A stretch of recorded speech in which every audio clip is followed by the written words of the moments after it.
이 땅을 믿음으로 분투 승리하며 살아가야 하는 그리스도인들에게 요구되는 가장 귀한 덕목 중에 하나는 인내인 것 같습니다. 우리는 하나님의 약속을 가졌죠.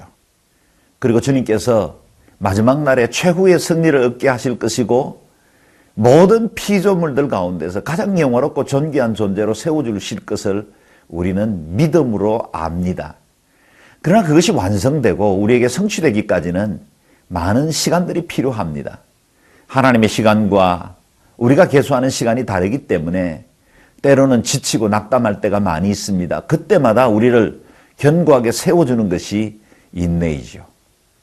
오늘 우리가 묵상하는 말씀에는 믿음으로 인내하여 하나님의 약속을 성취하도록 자신의 삶을 드렸던 위대한 믿음의 사람의 여정을 보게 될 것입니다.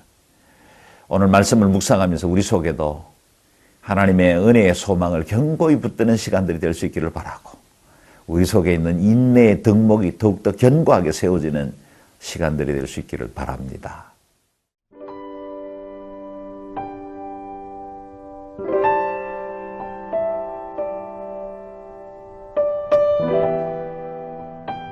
히브리서 6장 13절에서 20절 말씀입니다.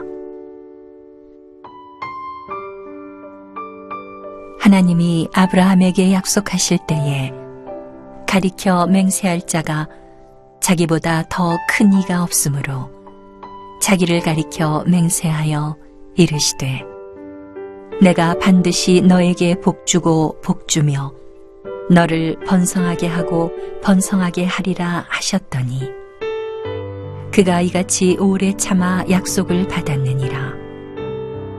사람들은 자기보다 더 큰 자를 가리켜 맹세하나니 맹세는 그들이 다투는 모든 일의 최후 확정이니라. 하나님은 약속을 기업으로 받는 자들에게 그 뜻이 변하지 아니함을 충분히 나타내시려고 그 일을 맹세로 보증하셨나니 이는 하나님이 거짓말을 하실 수 없는 이 두 가지 변하지 못할 사실로 말미암아 앞에 있는 소망을 얻으려고 피난처를 찾은 우리에게 큰 안위를 받게 하려 하심이라. 우리가 이 소망을 가지고 있는 것은 영혼의 닭 같아서 튼튼하고 견고하여 휘장 안에 들어가나니 그리로 앞서가신 예수께서 멜기세덱의 반차를 따라 영원히 대제사장이 되어 우리를 위하여 들어가셨느니라. 하나님께로부터 복을 약속받고 그 언약이 성취되기까지 믿음으로 인내한 위대한 한 사람을 꼽으라 하면 저는 주저하지 않고 아브라함을 들겠습니다. 오늘 본문에도 아브라함의 이야기가 기록되어 있습니다. 13절에서 15절 말씀입니다. 하나님이 아브라함에게 약속하실 때에 가리켜 맹세할 자가 자기보다 더 큰 이가 없으므로 자기를 가리켜 맹세하여 이르시되 내가 반드시 너에게 복주고 복주며 너를 번성하게 하고 번성하게 하리라 하셨더니 그가 이같이 오래 참아 약속을 받았느니라. 아브라함에게는 세 가지 복이 삼중적으로 성취되었다는 사실을 존 스토트는 말하고 있습니다. 세 가지 복은 무엇입니까? 첫 번째는 땅에 관한 약속이었고 두 번째는 자손에 관한 약속, 세 번째는 복의 근원이 될 것이라는 약속이었습니다. 아브라함은 이 사실을 언약으로 받았지만 그 역시도 인간인지라 온전히 믿음으로 받고 인내하지를 못했습니다. 그래서 하나님께서 한 번씩 그가 넘어지고 믿음이 약해질 때마다 나타나셔서 그의 신앙을 견고케 하고 그 언약을 재확정시켜 주셨습니다.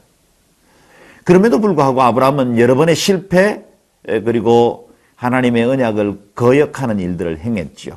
그 가운데도 하나님은 성실하심을 거두지 않으셨습니다. 그리고 하나님은 그 언약을 다시 확정시켜 주셨죠. 그런데 그 언약을 확정시켜 주신 과정을 보면 지극히 높으신 창조주 하나님이 그냥 미물에 불과한 이 인간 앞에 당신의 언약된 것을 확정하시기 위해서 맹세까지 하시는 것을 보게 됩니다. 일반적으로 맹세는 연약한 자가 강한 자 앞에서 자신의 어떤 맹세를 통해서 충성심을 확인시켜 주죠. 일반적으로 맹세는 복 받을 자가 복 줄 자에게 가서 복 받을 만한 어떤 맹세의 조건, 서약의 조건을 가지고 나아가죠. 그런데 하나님은 누구십니까? 복 주시는 분이십니다. 그분이 창조주이십니다. 그분이 강한 자이십니다. 그분이 주권자이세요. 그런데 그분이 이 연약한 인간의 믿음을 견고케 하시기 위해서, 설득하기 위해서 맹세까지 하시는 것, 이것 자체로 저는 은혜를 받습니다. 하나님이 내가 너를 복주고 복주며 내가 너를 번성케 하고 번성케 하리라. 하나님이 반복적으로 이렇게 말씀하시기까지 우리에게 믿음, 그 언약을 확정시켜 주시는 것입니다. 이 존 스토트에 의하면 이 복이 삼중적으로 성취되는 것을 보게 되는데요. 첫 번째는 아브라함과 이스라엘 민족을 통해서 얼마간의 성취를 이루고, 두 번째는 예수 그리스도를 통해서 모든 민족에게 미칠 큰 복으로 두 번째 성취가 이루어지고, 마지막 세 번째는 마지막 날에 주님이 다시 오시고 온 세상을 심판하신 이후에 우리가 영원한 하나님의 나라에서 예표적으로 마지막 삼중적으로 이루어지게 될 것이라는 겁니다. 그런데 이같이 언약이 이루어지는 데는 긴 시간과 과정이 필요합니다. 아브라함도 자손의 약속을 받았지만 75세의 약속을 받고 100세가 되기까지 약 25년이라는 긴 시간 동안 인내하고 기다려야만 했습니다.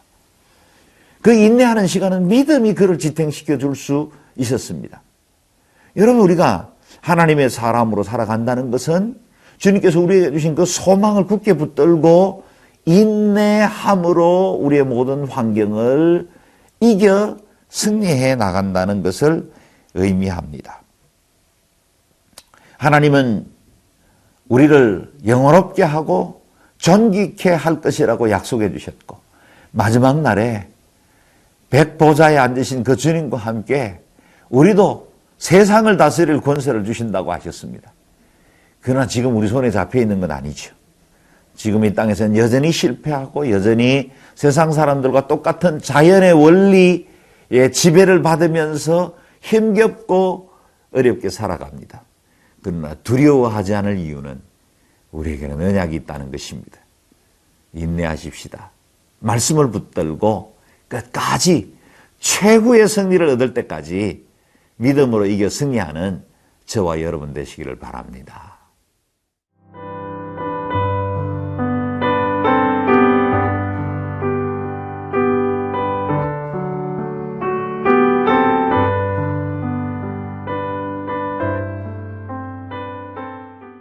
아브라함에게 약속하시고 그 언약을 성취하시는 하나님은 이제 그 언약이 예수 그리스도 안에서 모든 민족과 백성들, 저와 여러분에게도 유효하도록 그 은혜의 영역이 확장되었습니다.